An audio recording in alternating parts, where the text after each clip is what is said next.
E você chegou a pastorear a igreja no Ceará? Ou foi só experiência de pastorado, foi Brasília e aqui em São Paulo? Não, eu não cheguei a pastorear, mas tive uma experiência pastoral. Uhum. Eu, assim, rapidamente, a minha conversão ela ocorreu ainda na minha infância. E a gente tinha lá 8 anos de idade, 8 para 9 anos de idade. Uhum. Eu converti e minha infância, desde então, foi dentro da igreja. Eu passei um ano dentro da Assembleia de Deus, mas por conta de usos e costumes, essas questões todas, minha mãe não quis continuar lá. E aí nós fomos para uma outra igreja chamada Cristã Evangélica. Ou seja, saímos de uma pentecostal para uma igreja de linha mais histórica, de linha mais dita tradicional. Né? Uhum. E foi uma experiência muito boa. A gente passou alguns anos nessa igreja. Foi lá onde eu me batizei. Foi lá onde eu aprendi as primeiras letras da fé. E, assim, foi lá que eu tive a experiência de... O primeiro contato de perceber que eu conseguia pregar. Foi a primeira experiência. Porque o filho do pastor era um seminarista, um seminário em Fortaleza, um seminário, inclusive, de na direção de missionários americanos, Ah, sim. lá. Lá é muito forte o trabalho cristão evangélico. E ele vinha nas férias do seminário, e toda vez que ele vinha, ele trazia um curso para aplicar na igreja. E dentre esses cursos que ele aplicou, dentre Apocalipse, vários outros, Uhum. o que eu lembro que eu participei, esse do Apocalipse, e ele ofereceu o curso de homilética. E eu era ali, tipo, um junior, né? Um pré-junior, um pré. Uhum. Um pré-A, um pré-adolescente. Eu era um pré-A. E eu disse para minha mãe, eu quero participar. E era só para adulto. Não tinha dado, na verdade, não tinha dado idade. Mas eu disse que queria participar. Uhum. Aí ela falou com o pastor perguntou para ele. Não tem problema. Se ele conseguir acompanhar, ele sabe ler, sabe escrever direitinho. Não, sabe, tal. Sei lá, não era nem um pré-adolescente, nem lembro a idade, eram 9 para 10 anos. E aí ele passava todos os métodos e tal, como fazer o sermão temático, o sermão expositivo, o sermão textual. Cara, a estrutura toda eu aprendi assim, fácil. E ele ensinando como fazia, toda a dinâmica da homilética. Eu fui pegando tudo aquilo, eu anotava tudo, ele desafiava a gente nos encontros. Até que no dia ele disse, vocês vão escrever um sermão. A tarefa de vocês é fazer um sermão. Vocês não vão pregar, mas vocês vão fazer o sermão. E aí todo mundo fez tal, e eu vim com o meu. Eu escrevi o meu tal. E ele disse, caramba, gente, com todo respeito, mas quem fez melhor o sermão foi o Jô. O Jô conseguiu atender tudo aquilo que eu havia pedido para vocês. Ele fez isso, ele fez um enunciado, ele fez ele fez citação de versículo, ele fez isso, ele linkou isso com aquilo e tal. E aí todo mundo, os presbíteros da igreja, tudo, esse moleque, como assim esse moleque? Eu já sou presbítero há muito tempo. Caramba. Esse moleque e tal. Desde pequeno já tinha jeito pra coisa. Pelo menos a técnica, Aham. né? Aí eu fiquei, caramba, sei escrever um sermão, Uhum. né? Eu guardei esse sermão, não sei, já perdi, mas eu guardei esse sermão do quanto que caramba, eu consegui fazer. Porque assim, eu fiquei admirado. E aí foi a minha primeira experiência. Eu sempre toquei na igreja, então foi uma coisa também que me tirou a timidez, extremamente tímido. Uhum. Foi o lugar onde eu aprendi a tocar, foi dentro da igreja. Toquei e cantei na igreja. Primeira vez que eu toquei foi muito, muito, muito nervoso, mas consegui. Então a igreja foi me dando esse espaço, assim. Eu era extremamente tímido. E a igreja foi me dando esse espaço para eu poder me expressar também. Né? E aí, já adolescente, eu tive uma experiência. Eu tive alguém, né, um pastor falou comigo uma vez, disse assim. Ele me viu meu envolvimento e tal. Ele disse assim: você é um Jerubal. Que é isso? Depois de muito tempo, eu fui lendo a Bíblia e encontrei quem era o Jerubal. Uhum. Aquele que derruba Baal, aquele que derruba os Baalins, coisa assim. E eu fiquei com aquilo na cabeça, né? Eu disse, tá, por quê? Porque quando a gente se converteu, éramos todos católicos, a gente deu fim em tudo aquilo que a gente tinha. E eu fiz isso de uma forma muito tranquila. Cara, eu tinha brinquedos, eu tinha tudo aquilo, queimei tudo, cara. Isso é uma parte bem traumatizante da minha vida, né? Eu fiz um monte ali de brinquedos, coloquei fogo em tudo, queimei tudo. Eu fiz isso. Porque eu entendi Jesus, entendi o que era o Evangelho.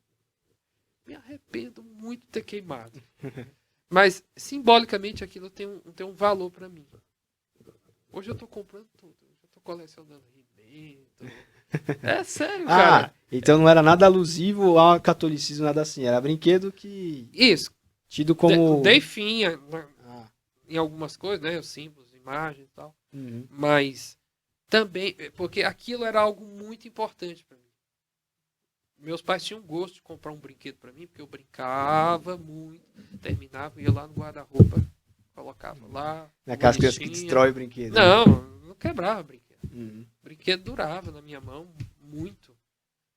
Mas eu ouvi uma vez uma mensagem. A mensagem disse que se aquilo é muito importante para você, aquilo se tornou um ídolo. E era uma criança. E eu entendi que aqueles brinquedos para mim eram um ídolo. E eu fiz isso. Né? Claro, já teve uma pessoa que falou e tal, mas eu fiz isso muito convicto, sabe? Porque o que faria uma criança desfazer de tudo que ela tem? E eu posso te dizer, isso não foi uma imposição da minha mãe, no caso. Meu pai não era cristão. Não foi uma imposição, foi algo meu. Eu quis fazer isso. Uhum. Hoje eu entendo, simbolicamente, isso significa muito. Porque eu entendi ali que se for necessário, eu perdo. O que eu mais gosto. Não importa. O que importa é o que Cristo fez. Entende? Então, hoje eu estou aqui eu vou no Mercado Livre da Vida, eu vou tipo no OLX, no OLX, lojas de brinquedos antigos, compro um boneco e outro, porque eu quero ter. Eu quero ter, porque me traz boas lembranças da infância. Né? Mas foi importante aquilo. Então essas experiências, elas foram construindo alguma coisa dentro de mim a respeito de vocação. Uhum. Quando eu entendi a vocação realmente, em que momento que eu entendi a vocação, ela aconteceu naturalmente, ela foi acontecendo naturalmente. Né? Quando eu fui para a Igreja Batista Nacional, por volta de 98, outubro, final, 27 de outubro de 98. Eu lembro a data porque foi num Conjuban. Eu fui no Conjuban. Uhum. E lá eu fiquei encantado.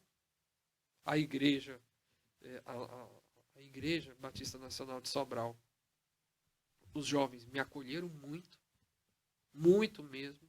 Eu fiz amizade no congresso e essa amizade perdurou. E eu me senti em casa, sabe? Parecia que eu conhecia eles há muito tempo. E pronto, eu fiquei. Fiquei mesmo, fui abraçado, comecei a me envolver, comecei a tocar.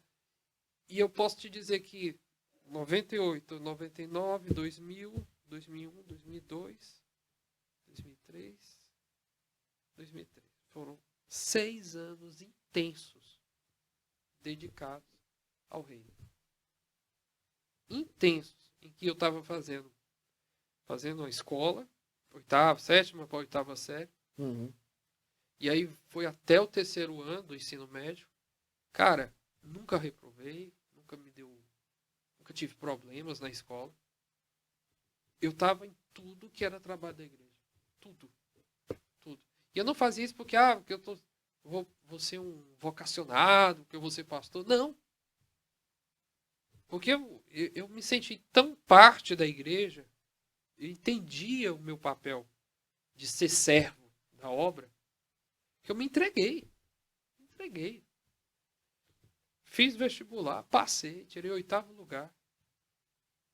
Eu não passei no primeiro vestibular, mas já no segundo passei, tirei o 8º lugar. Fui para a faculdade, trabalhava com os meus pais.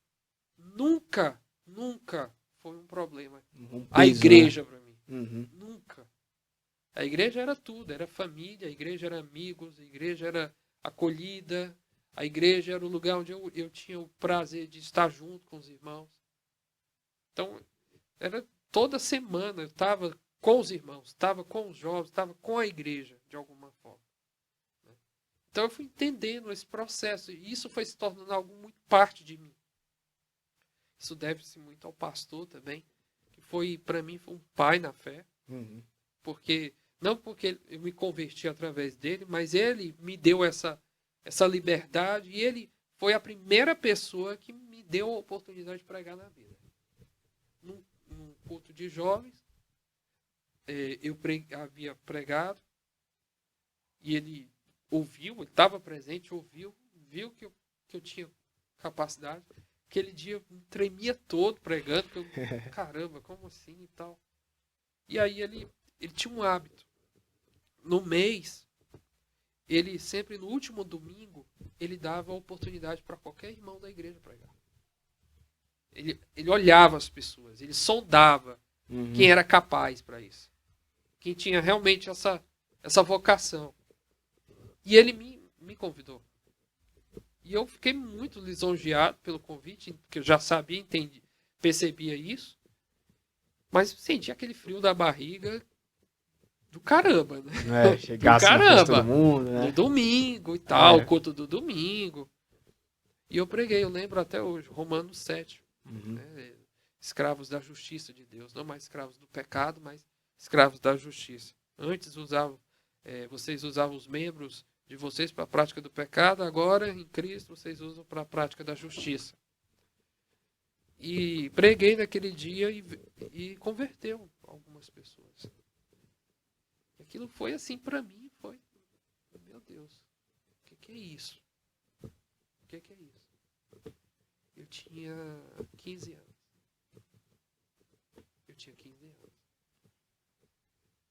E dali em diante, Ítalo, as coisas foram acontecendo, que tem horas que eu não sei em que ano foi, em que data exatamente foi. Mas eu assumi no final de 99 para 2000, foi feita a eleição da igreja e tal. Os jovens me escolheram para ser líder deles. Eu entrei em 98 na igreja, outubro de 98. Outubro de 99 já estava sendo cogitado meu nome. Os jovens queriam que eu fosse o líder. E eu fiquei 2000, 2001, 2002, 2003 como líder de jovens. Foi muito rápido. E eu assumi com 15 anos. Eu fui líder de jovens com 15 anos. E tinha jovens de 32 anos no grupo. Caramba. E aceitava, era quem mais me ajudava. Não tinha essa questão, porque o cara tem mais jovem, mais velho. O quanto que a gente era parceiro mesmo. Comunhão, sabe? E aí foi onde eu fui desenvolvendo talento. Realmente, entendendo vocação. Eu entendia que eu precisava me preparar, que eu precisava ler, que eu precisava conhecer a Bíblia. A primeira coisa que me despertou, eu tenho que conhecer mais a Bíblia. Eu não vou argumentar na força do braço, só no papo. Eu preciso argumentar a partir da Bíblia. É a Bíblia que está dizendo. Então eu comecei a ler muito. Não tinha internet, não tinha nada disso que a gente tem hoje. Lá no Ceará, interior do Ceará, você comprar um livro, comprar uma Bíblia melhor, cara, isso era... Gente, vocês não têm ideia. Vocês não têm ideia o quanto isso era difícil. Então era ler a Bíblia mesmo. Ler, sim, lia como uma fome, uma sede de querer entender. E eu fui me dedicando a ler, a conhecer os materiais da Lerban, revistinha, lia tudo, comia aquilo como se... Porque era a única coisa que a gente tinha. É por isso que eu digo, eu não desprezo muito os materiais didáticos de escola bíblica, assim, porque pode ser que para nós aqui numa grande capital como São Paulo, que tem uma facilidade de ir numa Conde Sarzedas comprar um livro bacana, ok. Mas no interior da vida aí, do Brasil, cara, é o que tem. É. É o que tem. Então eu fui me dedicando, fui lendo, fui estudando, fui aprendendo. As oportunidades foram surgindo, eu fui assumindo mais responsabilidades dentro da igreja. Com 17 anos de idade, para 18 anos, o pastor me chama e disse assim, eu quero te consagrar evangelista. Lá no Nordeste. Eles consagram muito evangelista para poder cuidar de um trabalho da igreja, uma congregação. E a gente, com os jovens, nós abrimos uma congregação. Caramba. Com os jovens. Com os jovens. Caramba. A gente tinha um trabalho, uma ação solidária que a gente fazia todo domingo. A gente evangelizava num bairro. E depois nós começamos a pensar na possibilidade de abrir um trabalho nesse bairro. E deu certo. Alugamos uma casa. Eu lembro que quando foi para alugar, para decidir isso, houve uma assembleia e tinha algumas pessoas que não concordavam, mas teve um ancião lá da igreja o ancião da igreja disse assim: essa igreja sempre evangelizou aquele bairro. Nosso sonho era sempre abrir uma igreja naquele bairro. Agora que os jovens estão com tudo querendo, por que vocês não vão abrir? Por que a igreja não vai dizer não? Graças a ele, graças a Deus e graças ao irmão Porfírio, o nome. Porfírio. Porfírio. Morei numa rua que tinha Ô esse nome. Porfírio. Ô Porfírio, 2 metros de altura, levantou o dedo, tinha quase 1 metro. Irmãos, nós evangelizamos o bairro dos Terrenos Novos há anos, pedindo a Deus que um dia a gente abrisse uma porta, um ponto de evangelização naquele local. Agora os nossos jovens, com esse menino aí, que eu não sei nem quantos anos ele tem, tá aí um trabalho, a porta se abriu. Por que não alugar? Por que não a igreja apoiar? E aí ele, graças a ele, a atitude dele, aí a turma baixou as orelhas. Pôs a mão na consciência. Pôs a mão na consciência. Certo, tá bom. Vamos dar uma chance para essa turma aí. Nós alugamos uma casa aí, nós derrubamos todas as paredes da casa. Pra ficar um salãozão. Pra ficar um salão. Cara. Porque não tinha salão no bairro, no local lá. Nós alugamos uma casa e derrubamos as paredes, fizemos um salão. Quando o pastor chegou, disse: cadê as paredes? Quem derrubou fomos nós. A gente foi lá e com a picareta lá e derrubou tudo. Aí, não, pastor, vocês estão loucos se derrubaram a casa. Pastor, mas não ia ter como é que a gente ia fazer? Não, a gente ia fazendo aqui e tal, até ter... Não, pastor, tinha que ter um salão. Derrubamos, fizemos, pintamos, ajeitamos. E eu dirigi aquela congregação por 1 ano, junto com os jovens. A gente tinha uma escala, era eu que era o dirigente, eu abria, eu fechava, eu limpava, era eu. Era eu. Cara, nunca passou na minha cabeça pastoreio. Caramba. Até Passava, então... não passava isso. Não passava. Mas essas experiências, E eu com 17 anos, cara, vestibular na veia, querendo passar em cursinho, era essa minha pegada. Não tava... Ia passar no vestibular, como todo estudante da época, vai. E aí, eu fiquei 1 ano, depois veio um obreiro da igreja, assumiu, mas a gente, como jovens, continuamos apoiando. E aí, cara, foi uma experiência legal. Hoje, essa congregação é uma igreja. Tem um terreno de 600 metros quadrados no bairro. É uma igreja enorme, hoje. Inclusive, já foi emancipada. Então, hoje tem uma igreja batista nacional no bairro, que a igreja, desde quando iniciou, ela sempre evangelizou naquele bairro. Ou seja, Deus cumpriu o desejo do coração da igreja. Né? E aí eu tive essa experiência. E foi aí, nesse momento, diante dessas coisas, que o pastor disse: eu quero consagrar você evangelista. E isso ocorreu. fui consagrado evangelista por volta do ano de 2002 para 2013. Isso aconteceu em 2002 para 2013. E aí, no ano de 2003, na Assembleia de 2002 para 2003, o pastor sugeriu meu nome como vice-moderador. Eu tinha 19 anos de idade. Vice-moderador seria O vice-presidente da igreja. vice-presidente da igreja. Caramba. Ele presidente e eu como vice. Uhum. Cara, isso aí eu senti, aí onde eu comecei a perceber onde é que eu tava pondo o pé. Tamanho da responsabilidade, né? Com 17 anos, 19 anos. Aí eu comecei a perceber o tamanho da responsa. Uhum. E aí foi onde eu comecei a entender a vocação, assim, a perceber o que Deus estava me dando.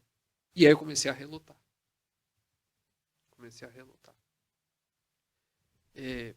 Primeiro embate que eu tive, além do pessoal, comigo mesmo, foi os sentimentos de inveja começaram a surgir dentro da própria igreja. Uhum.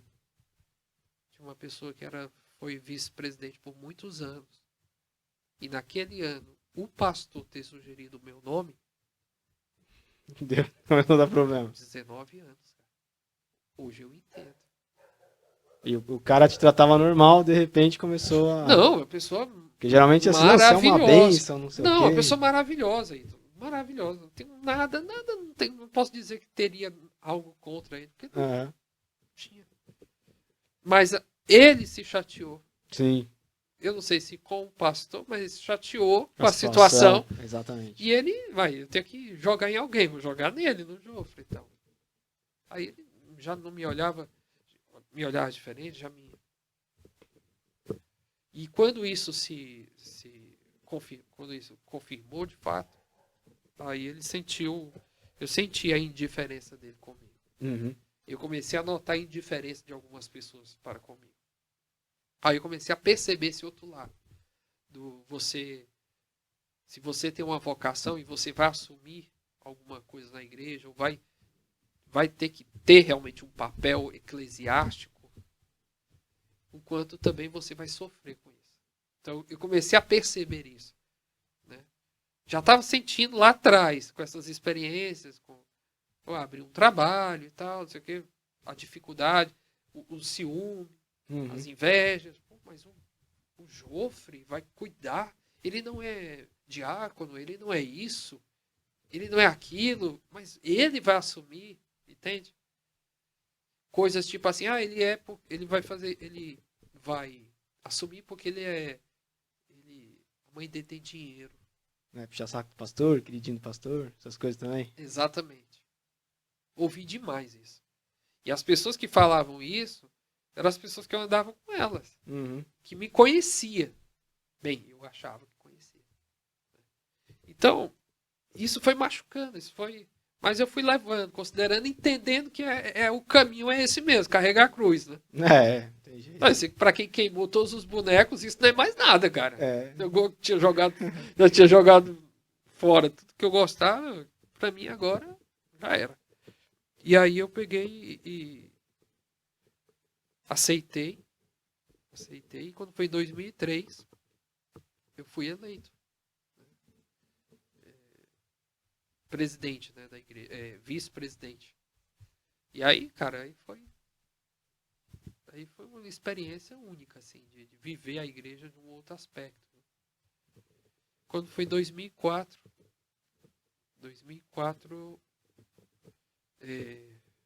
meu pastor faleceu. E aí eu era vice-presidente. Aliás, ele faleceu em 2003, perdão. Aconteceu em 2002, ele me indicar, fui eleito. 2003, entrei o ano de 2003 já como vice-presidente. Quando foi em fevereiro, eu fui a Brasília. Primeira vez que eu fui a Brasília. Já namorava quem é minha esposa, a Lucélia. Uhum. Que aí é outra história, que aí a história é grande também. Mas fui conhecer Brasília. E fui participar de um Conjuban. Os Conjubans são marcantes na minha vida.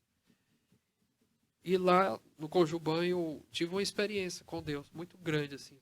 Eu estava num congresso, tinha 5.000 pessoas. Conjuban de Brasília, arrebanhava muitos jovens. Uhum. E eu era só mais um. Na fila do pão, era só mais um ali, no meio daquela multidão. E nesse congresso, eu já fui com essa coisa assim, já pensando, meu Deus, me tira disso. Meu Deus, é isso mesmo. Já daquela inquietação. E aí, no meio de um culto, lembro que era o pastor Azaf Borba que estava louvando. Sim. Era ele que estava louvando na época.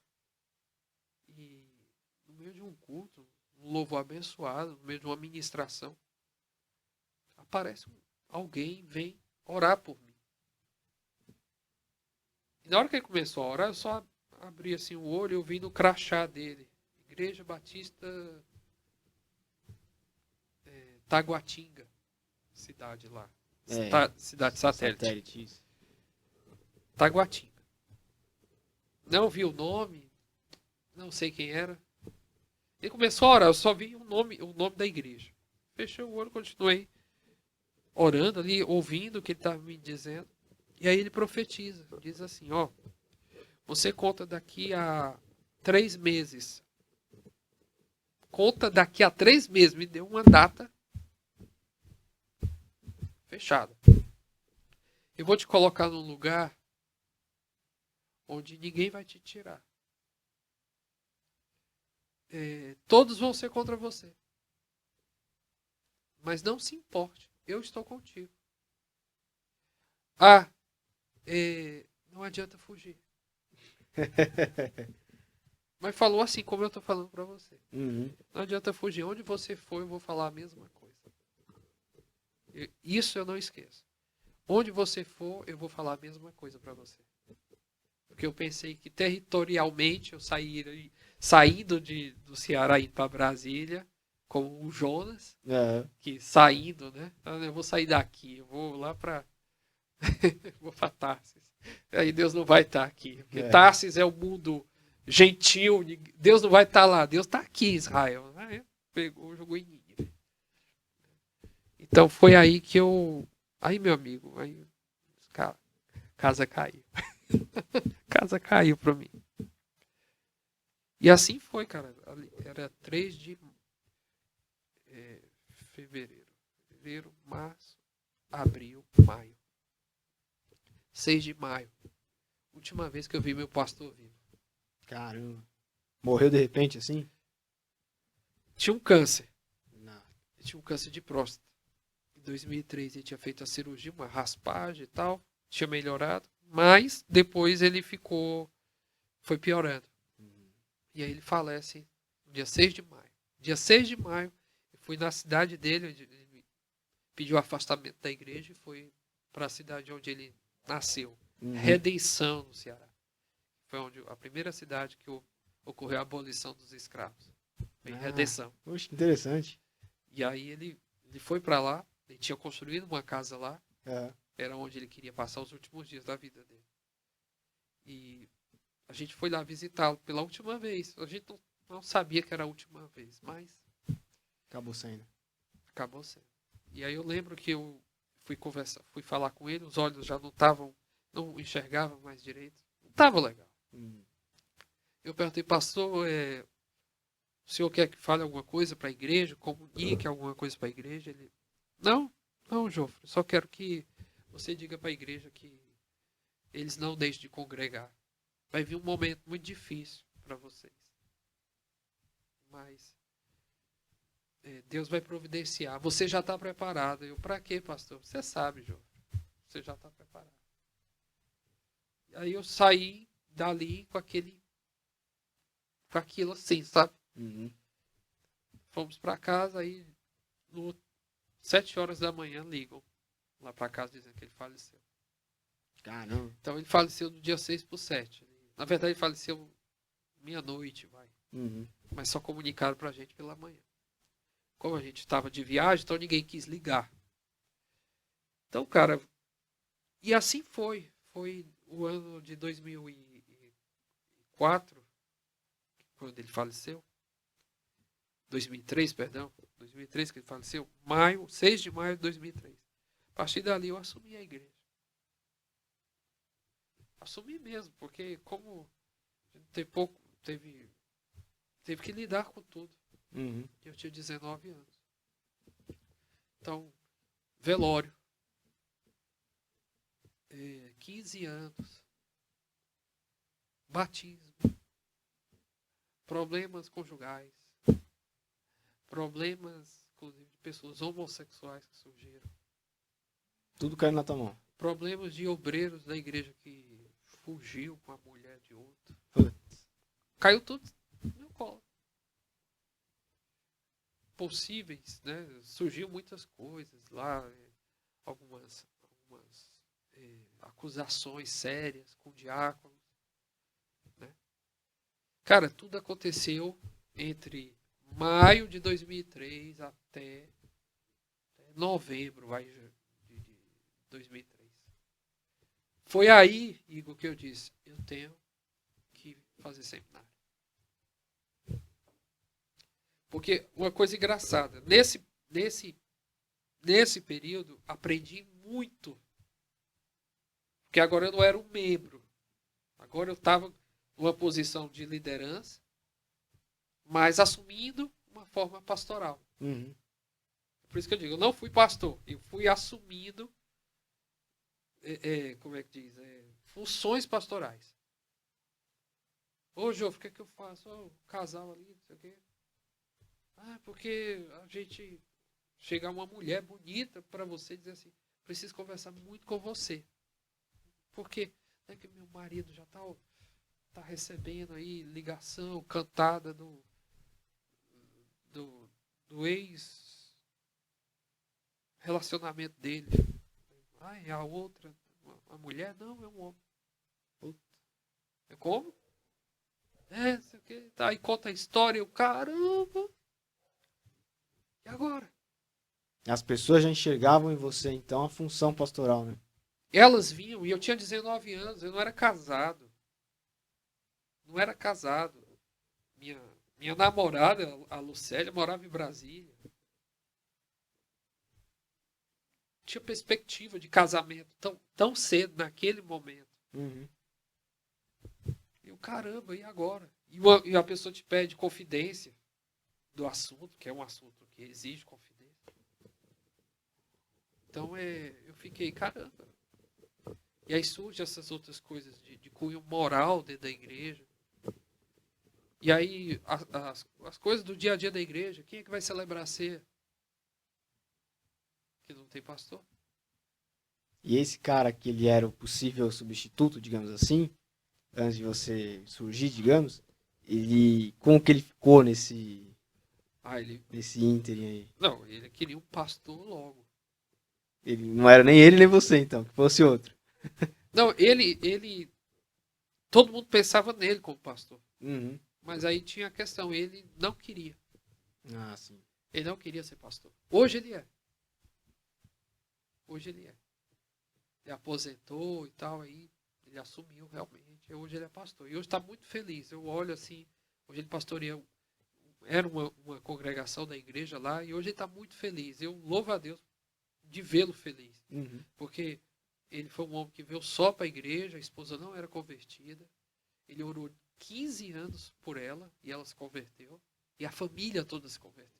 Poxa, que bom. E hoje os filhos ajudam ele na igreja. É um Uhum. sonho, era um sonho para ele. E Deus respondeu. Então, tudo tem seu tempo. Né? Então, eu quis muito ir para o seminário. Eu entendia que eu precisava ir para o seminário. Mas não tinha seminário. Não tinha seminário no Ceará, assim, em Sobral. Eu ainda prestei um vestibular para o seminário teológico católico. Caramba. STEP, o nome. STEP. Caramba. Eu prestei e tirei o primeiro lugar. E aí, curioso que o pessoal vai achar que eu sou místico. Mas eu tive uma experiência, né? Sempre acontecem experiências assim comigo.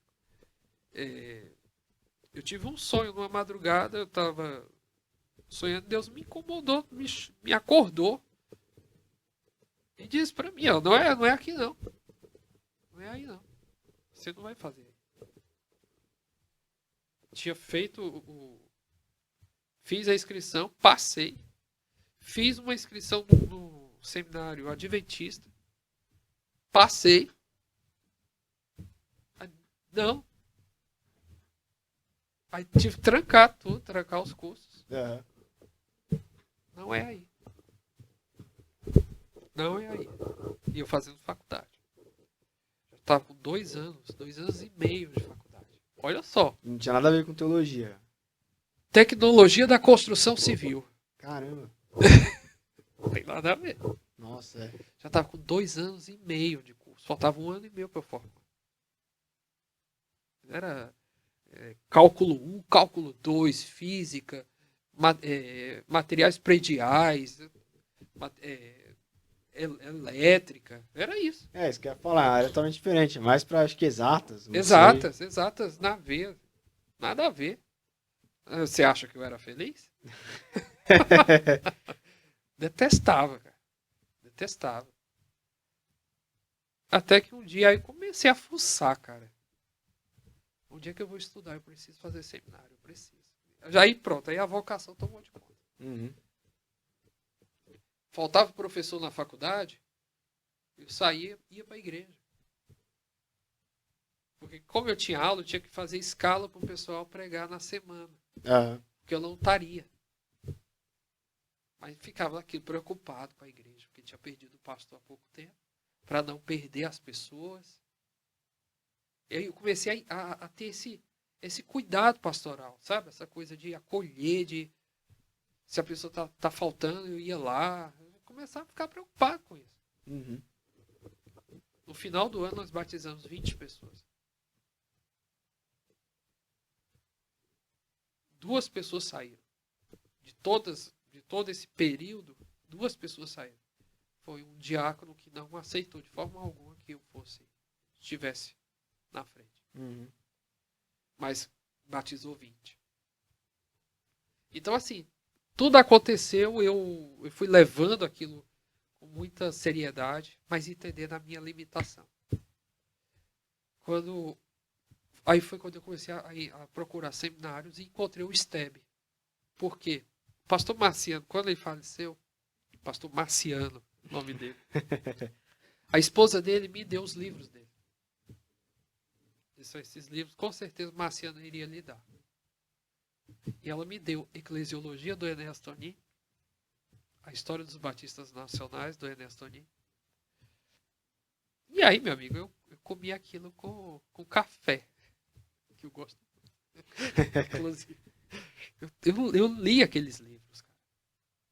Quando eu vi toda a história ali do Enéas, falando do avivamento, falando da renovação, tal.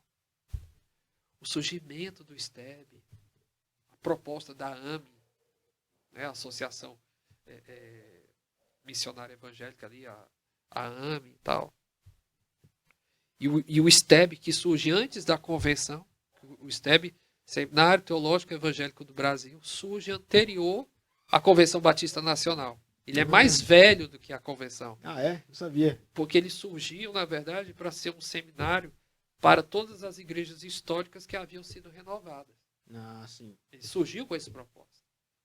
E aí, quando a convenção foi formulada, realmente, porque ficaram 1 ano todo mundo se reunindo juntos. Mas aí começou a surgir aquilo que não é essencial, que passa a ser o motivo do distanciamento.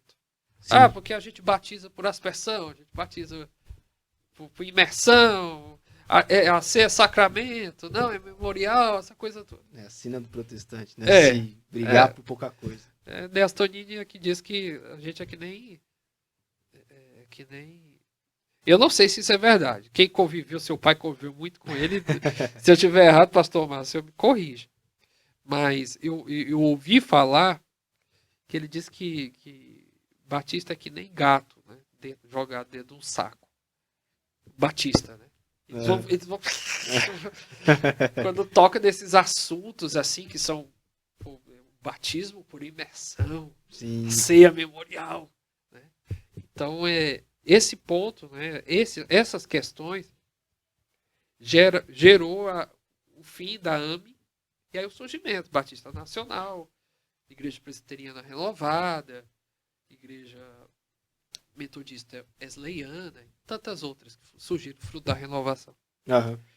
Então, mas o seminário, ele formou muitos pastores dessas denominações, né? Só que o STEB acabou sendo da CBN. Ficou com os batistas. Uhum. Cara, eu li aquela história e disse, eu quero ir para esse seminário. Esse seminário é fantástico. Eu pensei assim, pô, olha como ele surge. Olha a proposta dele. É um seminário batista, mas ele tem uma pegada interdenominacional. Pensei assim, dessa forma. Uhum. E aí fui, liguei pro seminário, me informei, mandaram um folder para mim. Na época, os folders mandavam cartaz, um envelopão desse tamanho. Mandaram tudo para mim. E o seminário lá era em regime de internato.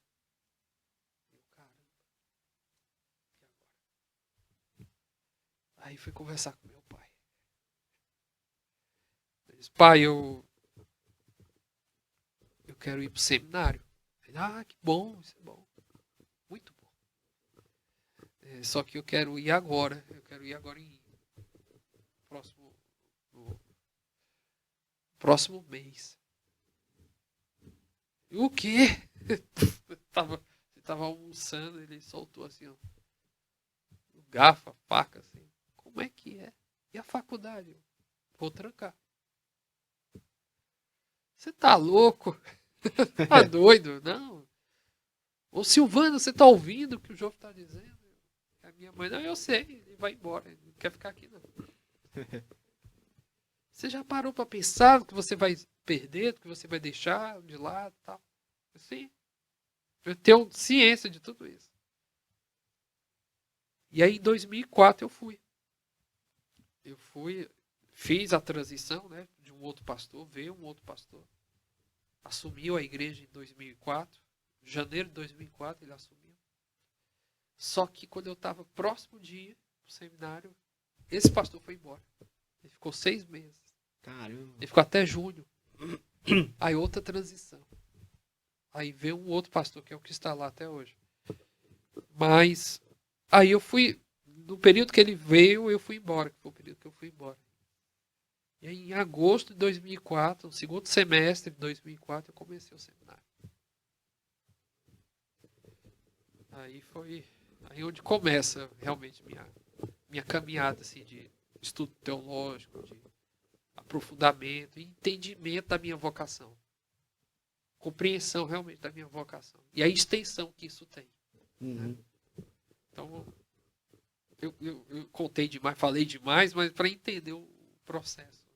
Não, mas é interessante porque assim, é uma experiência vocacional mesmo, né? Você vai descobrindo aos poucos que a coisa toda vai se encaminhando, né?